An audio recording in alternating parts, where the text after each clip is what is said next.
السلام عليكم soo dhawaada asxaabta ku xidhan channelkeena Kaatun Media kuna soo dhawaada qisadan aadka u xanuunka badan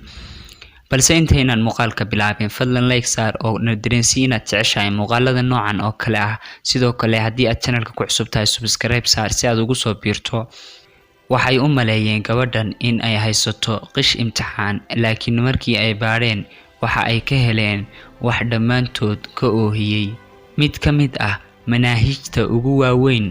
ee ku yaala dalka Yaman ayaa lagu qabtay imtixaan kaas oo ay galeen gabdho kaliya markii uu imtixaanka daqiiqado socday ayaa ardaydii looga shakiyay in ay haystaan qish imtixaan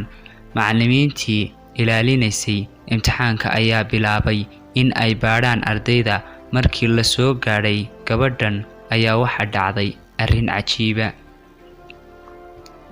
kadib markii ay diiday in boorsadeeda la baaro iyadoo ku qaylinaysa wallaahi inaanan dhiibayn boorsadayda macallimiintii ayaa ku tiri fur boorsada laakiin gabadhii waa ay ka diiday macallimadii ayaa isku dayday in ay xoog uga qaado laakiin isla waqtigaas waxaa timi maamuladii madrasadda waxayna ku tiri macallimadii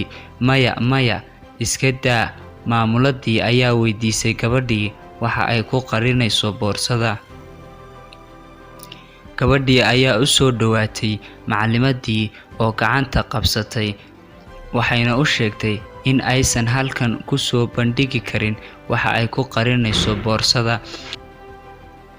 maamuladii ayaa u kaxaysay gabadhii dhanka xafiiska halkii ay macallimadii ay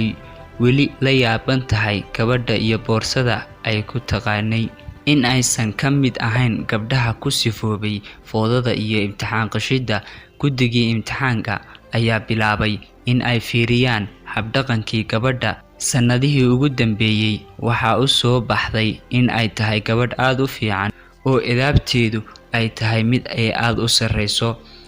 macallimadii ayaa si naxariis leh u weydiisay gabadhii waxa ay ku qarinayso boorsada macallimadii ayaa furtay boorsadii waxayna ka dhaxashay cuntooyin haraadi ah ama hadhaa ah sida muufo buskud iyo waxyaalo kale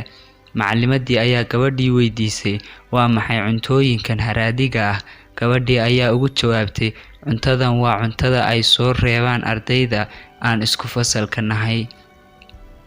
markii ay ku tuuraan wadooyinka cuntada ay soo reebaan anigu waxa aan ahaa mid urursata boorsada kadibna waan cuni jiray inta kale ee soo harta waxaan u qaadi jiray hooyaday iyo walaalahay oo jooga guriga si ay qado iyo casho uga dhigtaan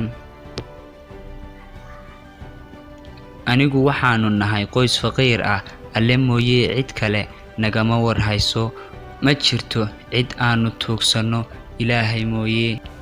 sababta aan u diiday boorsada inaan furo waxaan diidanaa inaan ku hor ceeboobo ardayda hortooda ayna ogaadaan sirta aan ku noolahay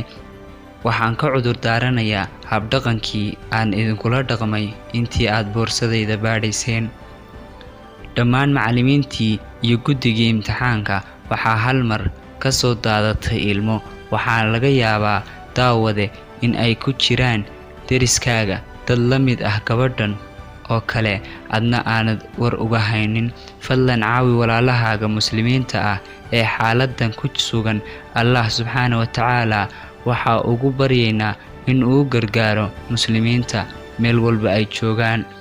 halkaas ayay inoogu soo dhamaatay qisadeennii fadlan kanaalka subscribe saar siina share garee haddii aad awoodo waa anigoo ah Cabdiqaadir Suleymaan oo idin leh nabadgelyo korkiina ha ahaato